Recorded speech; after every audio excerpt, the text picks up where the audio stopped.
Hey everyone. Okay, so we just had Halloween. I've been talking about detoxing from Halloween candy in our Facebook group and so forth.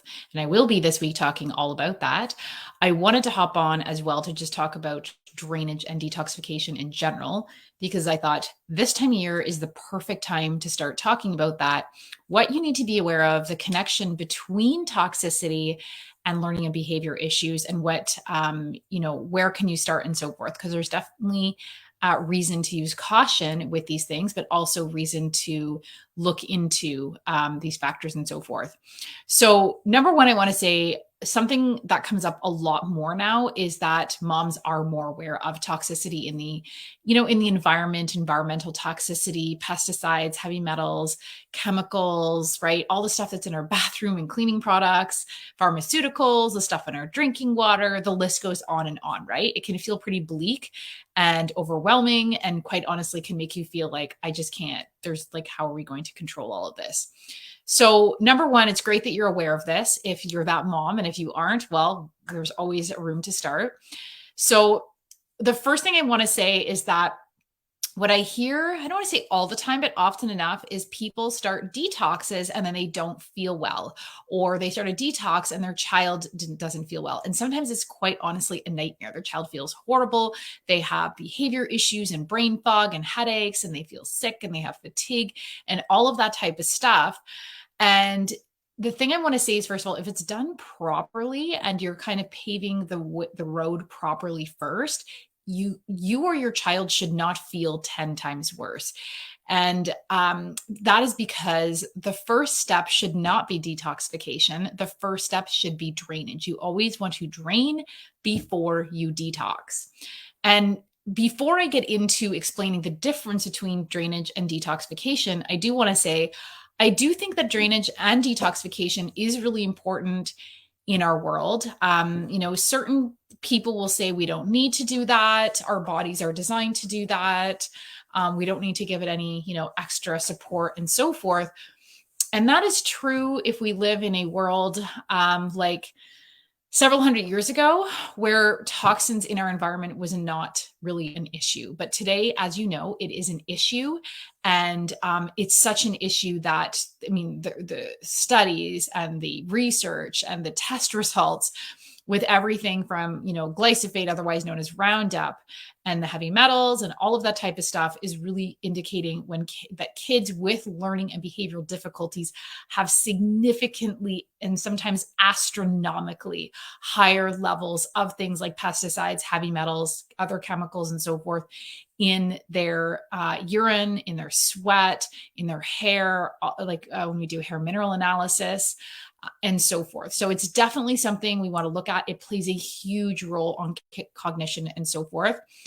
So let's talk drainage. You want to drain first. And the way that the best explanation I've heard for drainage is, think of it as you turn on a faucet and dirty water comes out. And you know that, okay, I just need to let this faucet run clear, right? That's everyone's first thought.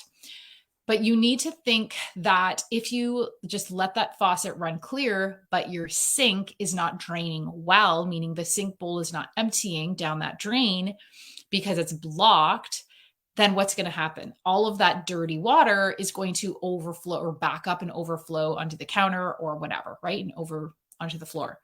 So what you want to do is think of that dirty water as your child's cells, or the toxins, I should say, that are in their cells. And if you just let that take all of the gunk out of their cells, and they don't have detox pathways, which I'm going to explain in a minute, that are open, then what's going to happen is all of that gunk that you've taken out of the cells, it could be the fat cells where it's relatively safe, or deeper tissue, all of that gunk is now going to be spilling over into the rest of the body, circulating in the blood, where your child's going to feel 10 times worse, circulating, probably crossing the blood-brain barrier if your child has difficulties with that and so forth. And that's going to create a whole array of symptoms and quite possibly just make things a whole lot worse. So this is why you want to drain before you detox.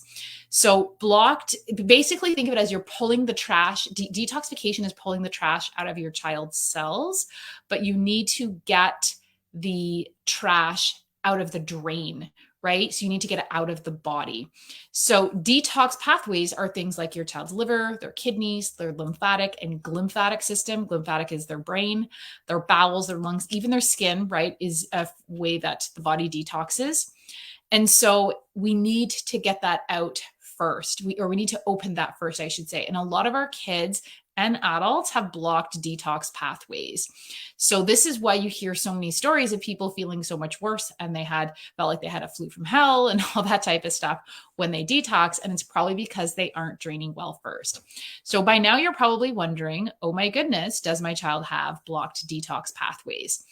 So signs your child has blocked detox pathways are things like they're not having bowel movements every day. The first thing I do is, before we do anything else, is we have to get the bowel moving every single day.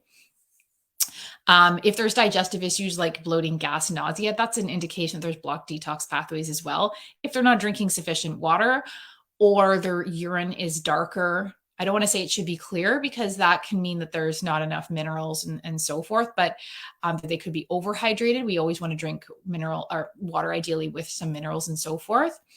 If they have difficulty sweating, I see this a lot, particularly with my most toxic clients, particularly with my autistic clients.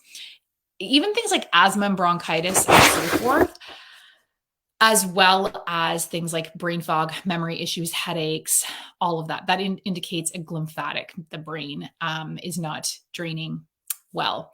So opening the pathways are key. I do also want to caution at the same time to please avoid over-the-counter detox kits or, the internet can be an incredible wealth of information. And I don't want to say don't use the internet because I think we're all at a point for most of us that we really don't want to hear that. I don't want to say don't do your own research. I think that's incredibly important. But make sure wherever you're getting your research that you're very confident that you know enough about this, that's a well-founded resource, because detoxification should always be preceded with drainage, then detoxification. So I'm going to be talking more about how to support or open the drainage pathways on Thursday. But let me know for now, have you tried detoxing?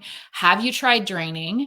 Have you done a kit? Have you done anything? Or do you just do some of this on a regular basis? Are you someone that has a sauna or that just does lemon water in the morning or dandelion root tea, or whatever the case may be? Do your kids do this? Let me know in the comments below what your experience has been. And I will follow up on Thursday with some tips on how to start supporting your child's detoxification abilities. So have a fantastic night, everyone. Thanks for watching. Bye.